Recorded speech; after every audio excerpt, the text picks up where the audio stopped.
Koei Tecmo has struck gold with its faster and more mythologically oriented takes on Soulslikes, with Nioh and its sequel both enjoying great critical and commercial reception. The developer's next project, Wo Fallen Dynasty, is looking like a natural evolution of the concepts and ideas found in the studio's previous releases, and we now have tons of new information about the game thanks to the recently released free-to-play demo, which will be available on current-gen console platforms until the 25th of September.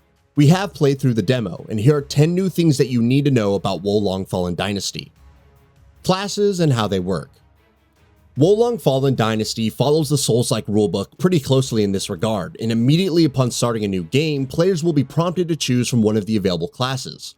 There are 5 classes to choose from, and each is based on a certain element and specializes in one particular aspect like debuff, stealth, attack, defense, and the like. Each of these classes also comes with a beast that has powers associated with the element of the class. Of course, you are free to invest points in any of these stats once you start the main game, allowing you to craft hybrid builds that excel in more than one aspect of combat. Oh, and there's also a detailed character customization system that you could use to adjust your character's look to your heart's content. Attacks and Spirit Gauge.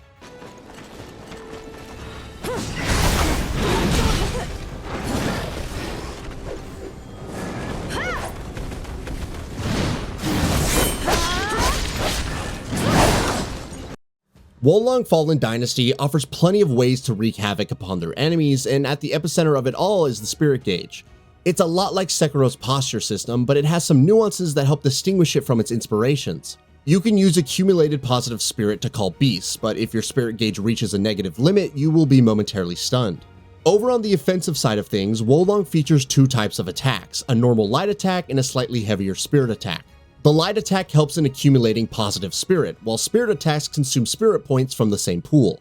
Last but not least, you also have a couple of martial arts skills attached to each weapon, which also consume spirit. Blocking. In Wo Fallen Dynasty, there are no shields to protect you from incoming damage. Sure, you can use the left trigger to assume a guard stance with your weapon, but parrying is the name of the game here. Pressing the block button right before an enemy attack hits you will deplete some of the enemy's gauge, allowing you to follow up with attacks of your own.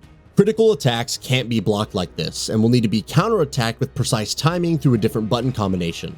Once an enemy's posture is broken, you could follow up with a critical blow that takes out a significant chunk of the enemy's health bar. Beasts.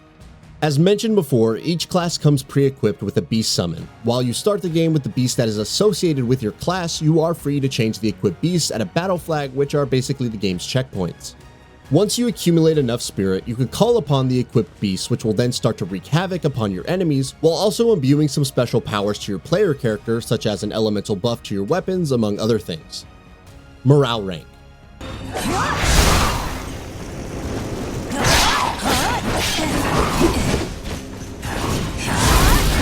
One of the more interesting parts of Wo combat system is its morale rank.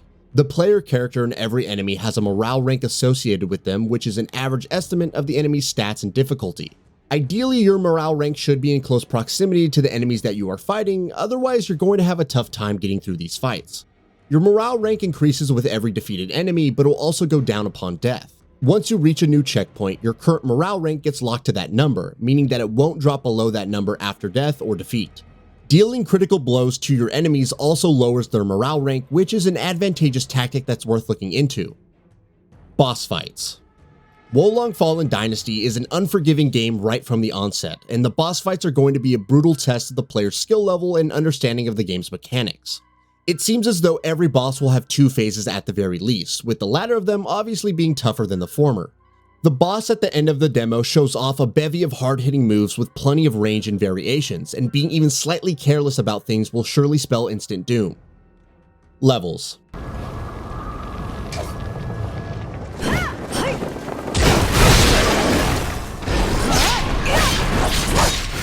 The levels in Wo Fallen Dynasty wouldn't organically connect with one another. Instead, players would be able to select them through a menu screen just like Nioh.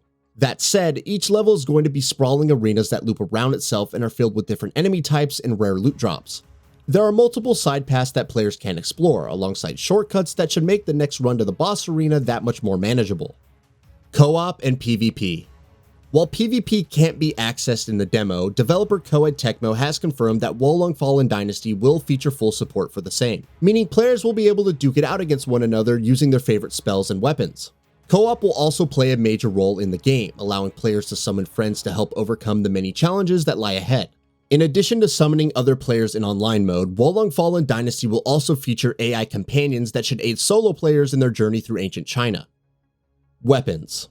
Wolong Fallen Dynasty features an assortment of weapon types, ranging from polearms to straight swords to dual blades and whatnot. Each weapon has different attacks, martial arts moves, and a star rating, which is basically a rough gauge of its quality. Players can equip 2 different weapons at a time and switch between them with relative ease. Apart from melee weapons, there are crossbows, bows, and throwing knives which can be used to engage enemies at a distance. All in all, players will have a ton of options and variety in how they engage with enemies. Stealth options.